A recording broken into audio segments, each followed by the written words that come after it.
আসসালামু আলাইকুম রহমতুল্লাহ। প্রিয় দর্শকবৃন্দ,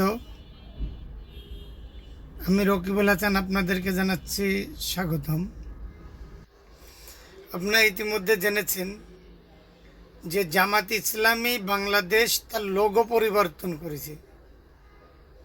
আর প্রশ্ন হচ্ছে, লোগো পরিবর্তন করেছে জামাত ইসলামী, সমস্যা হলে জামাত ইসলামের লোক হবে, তা অন্যকে সমস্যা কেন? লোগো পরিবর্তন করলে আমি আমার বাড়ি পরিবর্তন করব কি না করব সেটা হলো কেন আমার ব্যাপার। আমার বাড়ির ডিজাইন আমি করব, সেটা আমার ব্যাপার।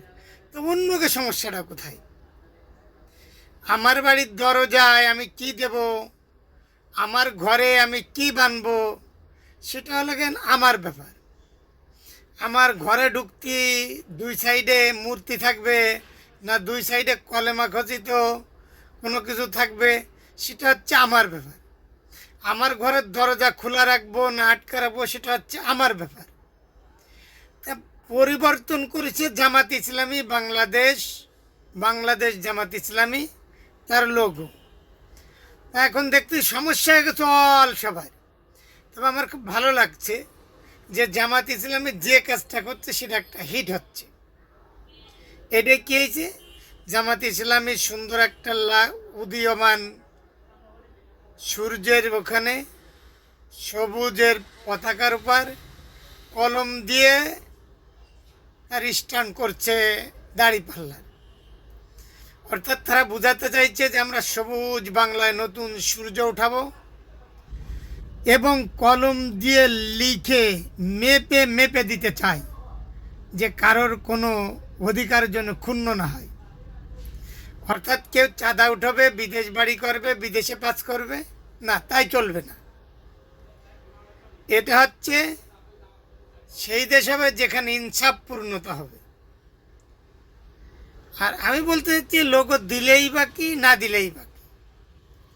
কারণ জামাত ইসলাম মাঠে ময়দানে কাজ করে, তারা লোকের সাথে মেশে, তারা লোককে উপকার করতে না পারলে অপকার কোথাও কেউ করে না।